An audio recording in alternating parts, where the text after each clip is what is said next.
Carlos Ignacio. Realmente es un gusto contar con ustedes para esta entrevista. Estuvimos conversando un poco sobre qué podríamos hablar el día de hoy. Y tomando en cuenta el marco del proyecto ARES, en tanto se trata de hablar sobre las violencias y mediaciones, y también centrada en un grupo específico que vienen a ser las juventudes, usted ha propuesto que podamos conversar sobre las violencias, las adicciones y la inteligencia espiritual. Así es. Las dos primeras palabras me resultan muy familiares. La tercera palabra me llama mucho la atención porque es la primera vez que la escucho, la inteligencia espiritual.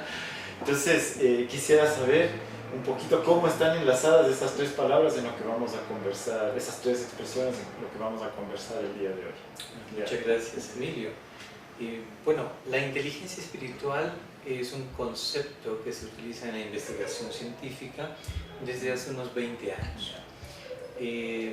Recordemos las inteligencias emocionales, inteligencias múltiples, que ya nos hablaban Goleman y otros, y a raíz de eso, si bien ellos no la mencionan, aluden a un tipo de inteligencia que tiene que ver cómo se integran las otras.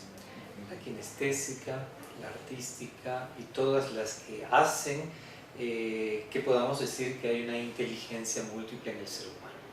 Entonces, la inteligencia espiritual permite integrar a través de competencias de la inteligencia espiritual.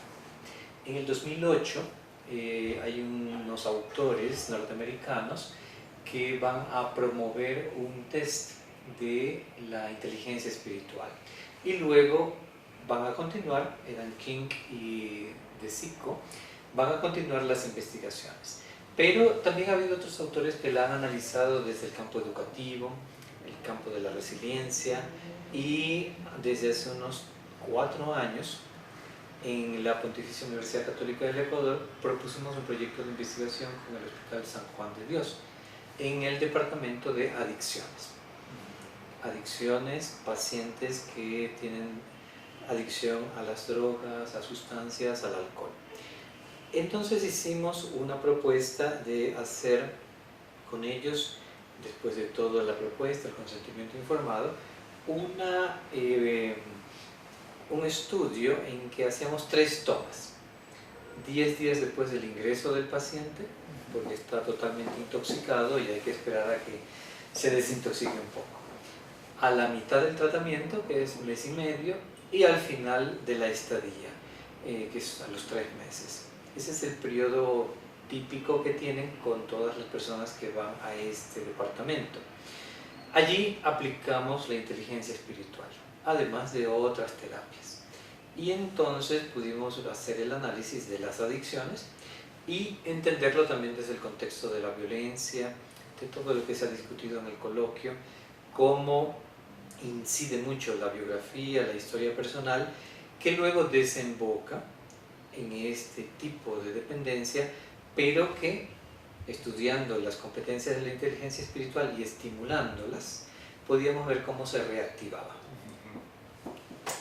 Siempre se puede aprender algo nuevo. ¿Sí? Y a mí me parece muy importante este recorrido, porque me hace pensar en que estas otras dos palabras, ¿no? Las violencias y las adicciones, si bien son dos fenómenos que aparentemente tienen sus especificidades y guardan distancia, también guardan una relación, ¿no? Si pensamos en las adicciones, de cierta manera hay un tipo de violencia que es una violencia hacia sí mismo, ¿no? Una violencia hacia el cuerpo.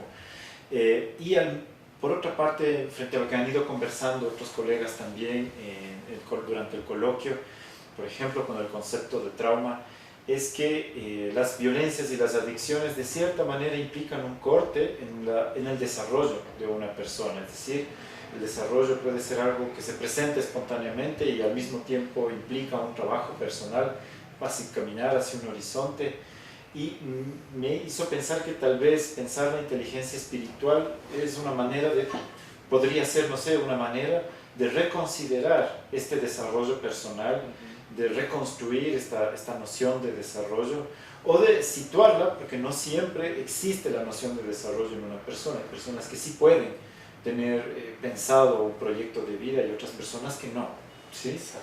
Entonces sí, me gustaría un poco pensar cómo se relaciona esta idea de la inteligencia espiritual con el desarrollo de una persona o la posibilidad de recuperar su desarrollo. Sí, justo esta es la parte central. Ujú. Todo ser humano es capaz de esa inteligencia. Y al final a estos pacientes, por ejemplo, se les propone un proyecto de vida, porque se va hacia un horizonte de recuperación. Algunos recaen, lamentablemente, la tasa de repitencia, de reincidencia es bastante alta en muchos casos.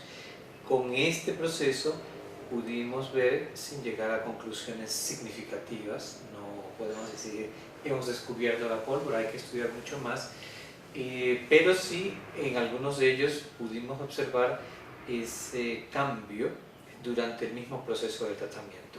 Vamos en cuestión. La inteligencia espiritual se puede medir a través de esas competencias que se han catalogado en 7 principales: la autotrascendencia, la capacidad de asombro, que es muy filosófico, lleva al sentido de la vida, también en la capacidad de hacer silencio interior, encontrarse a sí mismo, y así algunas otras que están íntimamente relacionadas. Cuando hicimos el estudio de toma 1, toma 2, toma 3, nos dimos cuenta que el gran cambio es entre la toma 1 y toma 2. Desde el proceso en que ingresan, están totalmente despersonalizados, la familia ya no sabe qué hacer con ellos, han cortado también, allí hay una violencia y se sienten con una baja autoestima, culpables, no merecedores de nada en la vida. Y comienzan a hacer un proceso que se va acompañando con esa terapia espiritual y luego que no es espiritual en el sentido como podríamos entenderlo solamente, sino que va a estas competencias que llevan a ese sentido de la vida. Y al final vimos que entre la toma 2 y toma 3 hay una ligera mejoría, pero no es tan notable como la primera fase. Hay un proceso de acostumbramiento del ser humano. Al inicio somos muy voluntariosos y luego como que nos tendemos a acomodar. Y eso no solo para los pacientes con adicción, para cualquier persona, ¿no? Escoba nueva, barre mejor.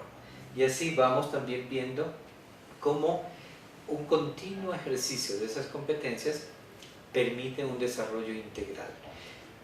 Luego vimos, bueno, cuál de estas competencias es la más importante para poder ir directo al grano, o a cuál de los distintos tipos de pacientes se puede aplicar una mejor que otra. Estamos en ese estudio, pero lo que vimos es, incidiendo en una, se incide en las otras. Esto está íntimamente conectado. Allí es donde nos invita a ver cómo una inteligencia espiritual del ser humano, con sus altos y bajos, con defectos, con distintas situaciones, con fracasos, puede asumir espiritualmente también un sentido profundo de su vida, hacerse responsable, porque en el paciente con adicción justamente eso es lo que le hemos quitado. Le hemos ido robando poco a poco esa capacidad de hacerse responsable porque le hemos puesto ya una etiqueta. Entonces son maneras de hacer violencia. La primera violencia pues está muchas veces en el hogar y allí el fenómeno habla de que padres, madres, progenitores con dependencia tienen más probabilidades que algunos de sus hijos también la tengan. Algo de ese estilo es lo que estamos investigando en este momento.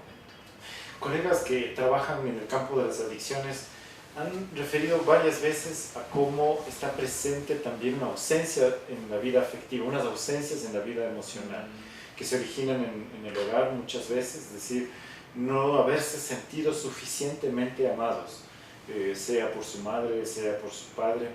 Por otra parte, también es a veces el no haberse sentido suficientemente incluidos en la vida social, ¿no? Y como que de cierta forma la adicción viene a ser una manera de compensar esas ausencias o de situarlas como verdaderas relaciones, ¿no? Por eso suelen decir algunos colegas cosas como pareciera ser que viven realmente en un idilio amoroso con una sustancia, ¿sí? Porque es lo que pueden tener frente a estas otras cosas que no existieron en su biografía. Me pregunto si en este proyecto de vida que pueden constituir se habla también de algún tipo de recuperación afectiva, de recuperación del vínculo, de la capacidad de amar, de dejarse amar también, porque suele ser también un elemento delicado. Sí, me llama mucho la atención por ahí, ¿no? Es en esta parte afectiva, vincular. Definitivamente que el tema afectivo, emocional es central. Es una carencia, efectivamente, como cualquier ser humano que nos sentimos carentes de. La trascendencia implica siempre algo más, porque no me siento satisfecho.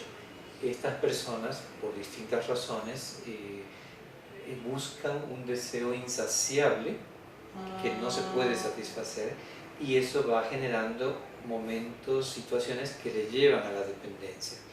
Entonces, lo que se menciona aquí es de qué manera recuperarlo, de qué manera vincularse nuevamente. A través del proyecto de vida hay una recuperación de la persona, porque llegan despersonalizados y el trabajo consiste en encontrarse nuevamente con seres como seres con dignidad. Ellos la han perdido totalmente, y la adicción viene a ser una manera equivocada de pedir auxilio a través de las sustancias, a través del alcohol, a través de la ruptura con todo tipo de relaciones, porque muchas personas comienzan a robar en la misma familia para poder tener acceso a ese tipo de sustancias. Otros pueden generar violencia justamente bajo el efecto del alcohol, de las sustancias, y traicionar esa confianza que se ha depositado. Pero efectivamente, al menos desde la teoría de los apegos, nos encontramos con apegos inseguros que generan, sea una relación caótica o una relación distante, y que lleva a este camino sin salida. La principal fase es yo lo puedo controlar, es decir, una negación de lo que está sucediendo, pero que va incrementándose y llega a situaciones, lamentablemente, en pacientes cada vez más jóvenes. Antiguamente uno iba a un hospital o a una casa de rehabilitación y encontraba personas de 30 años en adelante. Hoy encontramos jóvenes de 18 años en adelante. Es decir, cada vez el consumo se genera ya en adolescentes que poco a poco llegan a un nivel de no poder tener una relación armónica ni consigo mismos ni con los demás. Entonces, en ese proyecto de vida, una forma de volver a recuperar esto es el hacer algo por los demás. Sentir que son útiles en el sentido no de producir, sino te doy algo mío, te doy mi experiencia.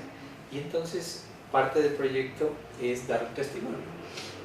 Y entonces se invita a estudiantes de colegio, adolescentes, y esa persona habla: yo estaba como ustedes y llegué a este momento de mi vida.